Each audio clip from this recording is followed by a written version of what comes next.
Quando a gente percebe o valor que a gente tem, a gente para de se sentir humilhado. A primeira vez que alguém mandou eu sair com desprezo, sai daí, seu vagabundo, eu ri, porque isso não me humilha. A grosseria da arrogância não me humilha em nada, porque a arrogância é a capa da insegurança. Essas pessoas morrem de medo.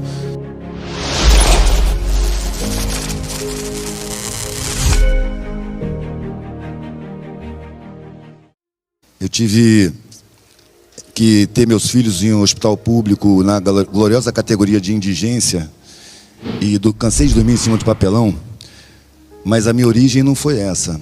Minha família era abastada, minha família tinha bastante grana, meu pai era oficial do exército, eu estudei em ótimas escolas. Só que eu tinha uma diferença, eu me incomodava com os privilégios que eu tinha. Os meus amigos eram numa favela que estava no fundo da minha casa e eu jogava bola com eles. Eu sentia que aquelas crianças eram superiores a mim, eles tinham muito mais liberdade enquanto eu era monitorado. Eu percebia que eram pessoas muito mais livres do que eu era preso. E quando eu estava no meu meio, na minha casa, com os meus amigos, eu questionava essa diferença, questionava os nossos privilégios. E nesse meio é muito mal recebido, as pessoas não querem saber, não querem tratar do assunto miséria. Isso sempre foi assim, sempre vai ser assim, é assim que eles pensam. E eu me senti estranho, eu era um estranho naquele meio. E passei a adolescência, tentei entrar no exército, não tenho temperamento para aquilo. Fui funcionário do Banco do Brasil, também não tenho temperamento para aquilo.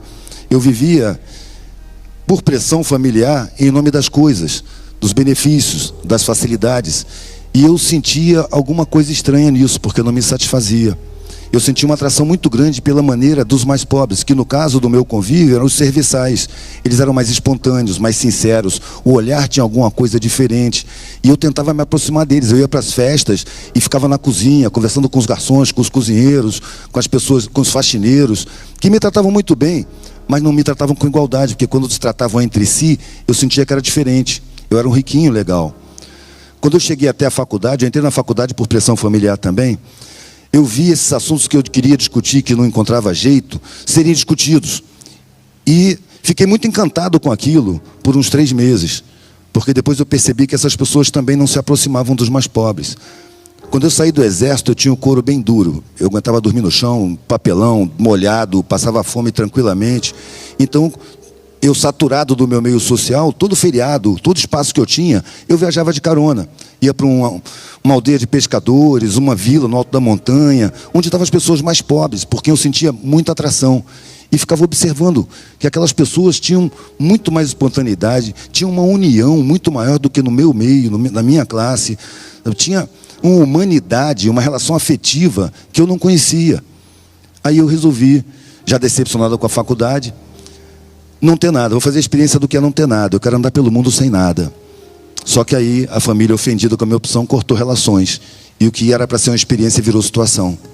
E assim eu vivo até hoje. E aí eu cheguei no meio mais pobre, pedindo o que comer, pedindo onde dormir, e as pessoas começaram a me olhar com igualdade. Como eu tinha a visão condicionada, porque a gente é condicionado por uma mídia safada, cheia de psicologia do inconsciente, eu cheguei no meio dos mais pobres como quem chega no meio dos ignorantes. Eu vou ensinar eles, porque eu tive mais escolas. E começava a falar da humanidade, da desigualdade, mas a língua que eu falava não era a língua daquele lugar. E as pessoas ali já estavam me olhando com igualdade, porque eram fodidos, mais do que todo mundo. Então eu percebia que com igualdade eles eram mais espontâneos, eles riam da minha cara, do meu jeito de falar. Eu de repente me dei conta que ninguém entendia o que eu estava falando. Aí eu me senti um idiota, 2 vezes. Primeiro porque eu achei que eu estava indo para o meio da ignorância, e eu percebi que ignorante ali era eu. E segundo, porque eu percebi que eu tenho 2 orelhas, 2 olhos e só uma boca.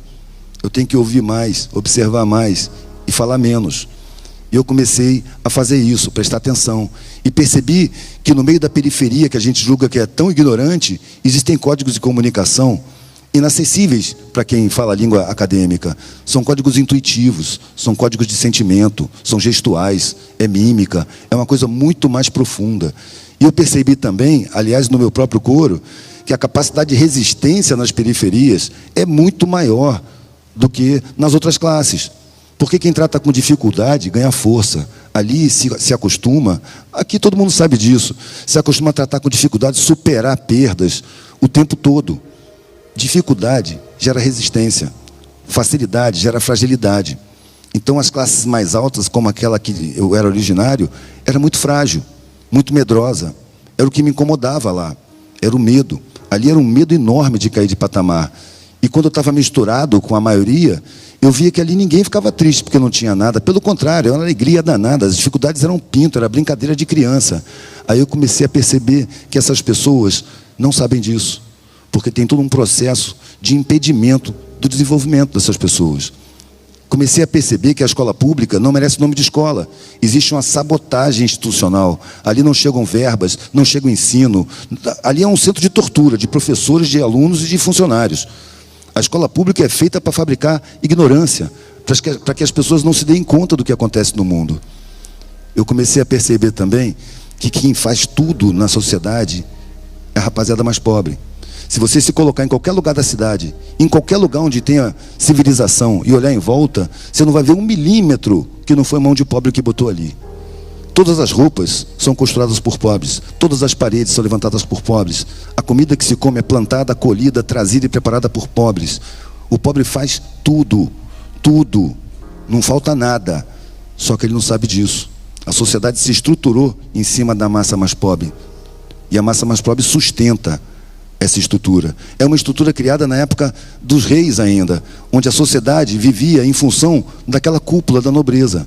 Toda a sociedade. Existia uma classe intermediária, que era a pequena nobreza, que administrava os peões, o povão que fazia tudo, sustentava tudo, e aquela cúpulazinha pequenininha. Essa estrutura está aí até hoje. Só que, em vez de reis, são mega empresários, mega banqueiros, que controlam a mídia, controlam os políticos. Eu já não acredito mais na política, porque quem faz a política são os empresários que financiam as campanhas. É empresário que faz política pública. Eles estão na cúpula e não querem sair da cúpula. E, para isso, tomaram todos os cuidados.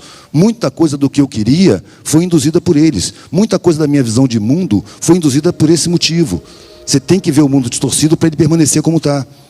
Quando a gente começa a perceber, a gente começa a mudar os valores, começa a mudar o comportamento. E eu acho que é isso que vai mudar a estrutura toda da sociedade. Porque os mais pobres não só constroem a sociedade, eles sustentam a sociedade, eles mantêm a sociedade. A carga tributária, que é o que banca o Estado, ela está em cima do consumo.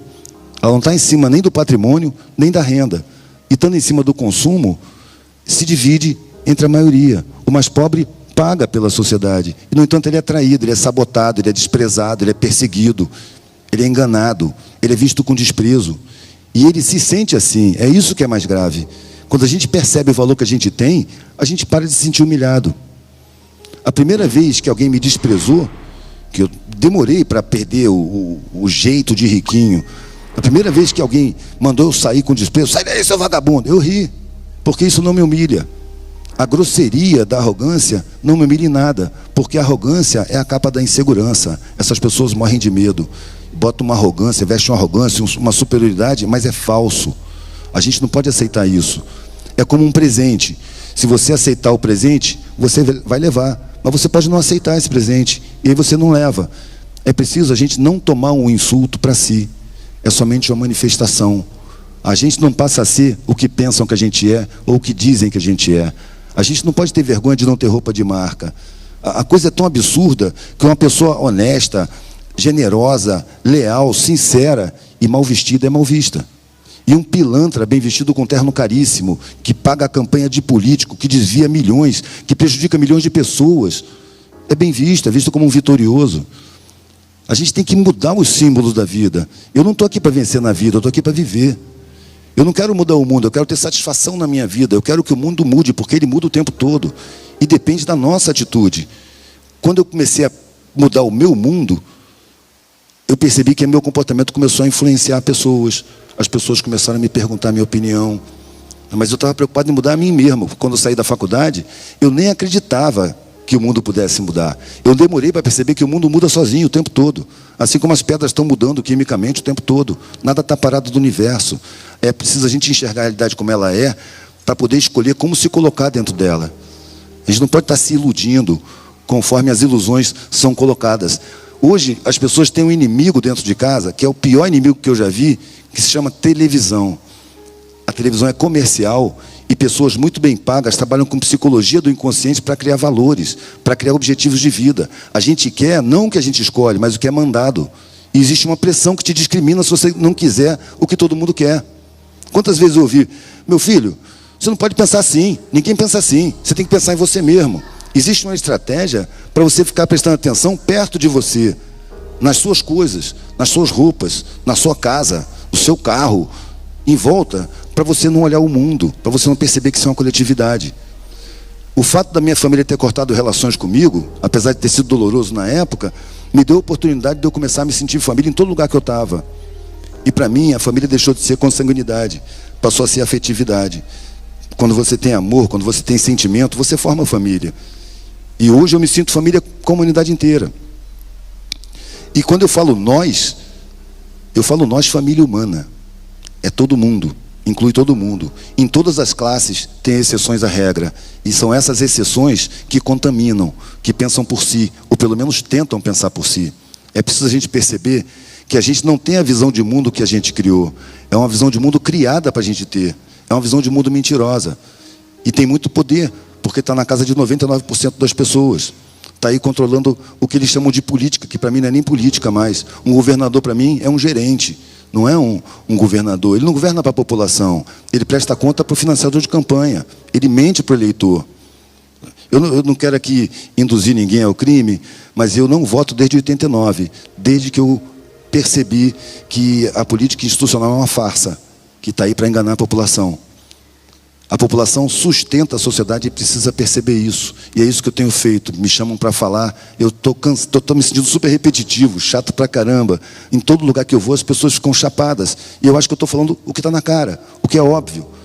É só a gente olhar para dentro da gente e ver o que a gente quer na vida. A gente quer vencer na vida? Estamos colaborando. A gente quer regalia? Estamos colaborando.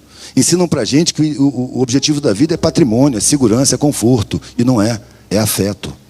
Há muito tempo atrás, eu tinha 18 anos, ainda estava na faculdade, eu encontrei um velhinho que estava com quase 90 anos, bem velhinho, cheio de doença, e era um rico empresário de exportação e importação.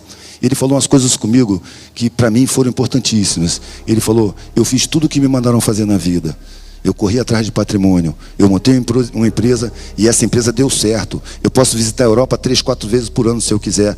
Eu, para a sociedade, sou um vitorioso, mas hoje eu estou doente. Eu estou sentindo que a morte está perto. Estou tomando um monte de remédio. E aí eu olhei para a minha vida. E ela perdeu totalmente o sentido. A sensação que eu tenho é que mentiram para mim em algum lugar. E eu acreditei. Eu não pude conviver com meus filhos. Não pude criar afeto com os meus filhos. Porque eu estava muito ocupado desenvolvendo a empresa. Então eu paguei pessoas muito bem qualificadas para formá-los. E eles estão muito bem formados, estão bem colocados no planeta, em vários lugares, ganhando só de seu dinheiro. Mas agora eu queria ter afeto, eu queria ter aproximação com eles. E eu não tenho aproximação nenhuma, nem eles comigo. E o que eles fazem? Eles pagam pessoas muito bem qualificadas para cuidar de mim até a morte. Aí eu percebi que o principal da vida é abstrato, não é concreto. Eles dizem que é concreto para a gente passar a vida correndo atrás, pagando o carnê, tendo que ganhar dinheiro e mais dinheiro e mais dinheiro e ostentar com vergonha de estar mal vestido. E a gente não dá valor que é importante. É o sentimento de integração com a coletividade, o sentimento de ser útil aos demais, o sentimento de fazer o bem, o sentimento de trocar afeto, amor com todo mundo. Isso é o significado da vida. E as pessoas que correm atrás de patrimônio, de riqueza, elas têm um vazio muito grande, não é à toa que você toma tanto antidepressivo. Será que alguém aqui não sabe que o afeto é a coisa mais importante da vida? A gente sabe, mas esquece. Porque o massacre publicitário é criminoso. Ele está o tempo todo na cabeça da gente. Eu vi um filme chamado Criança, Alma do Negócio. Aliás, um filme bom de ver, um documentário. Tem uma frase ali que me marcou muito. A melhor hora para o publicitário é quando a televisão está ligada e ninguém está olhando. Porque aí ele está trabalhando diretamente com o inconsciente das pessoas. Você está na rua, vê um produto e tem uma vontade de comprar. Você pensa que a vontade é sua, mas não. Ela foi colocada no seu inconsciente por um publicitário que trabalha com psicologia do inconsciente. A gente anda pela vida abestalhado e não se questiona. É preciso questionar os objetivos que a gente tem, os valores que a gente tem, a visão que a gente tem de mundo. Porque essa visão ela é apresentada distorcida. Há tempos atrás, muito tempo atrás, qualquer reacionário conservador reconhecia a pobreza e a miséria como injustiças sociais. O trabalho foi feito de tal maneira que hoje a pobreza é a justa punição da incompetência. não é uma coisa calculada. A gente pensa que a miséria é uma fatalidade, que a miséria é um azar ou uma incompetência. Não é. A miséria é uma estratégia. Ela é criada deliberadamente por essas cúpulas que passam por aí de helicóptero para manter os salários baixos, para o trabalhador ficar chantageado em qualquer condição de trabalho, por medo de ir para a miséria. Os planos de saúde financiam campanhas eleitorais. Então, não se investe na saúde pública. Por quê? Para dar medo. O motorista de ônibus, que já não ganha essas coisas todas, ele não fica sossegado se ele não tem um plano de saúde. O plano de saúde se dá bem por causa disso. Então, a saúde pública não é uma porcaria por incompetência, não. A saúde pública é uma porcaria porque interessa à indústria médica aos planos de saúde. Bom, é isso. Eu posso resumir isso tudo que eu disse, apontando os objetivos da vida: afeto, integração, sentimento, coletividade. Valeu, acabou o tempo. Obrigado.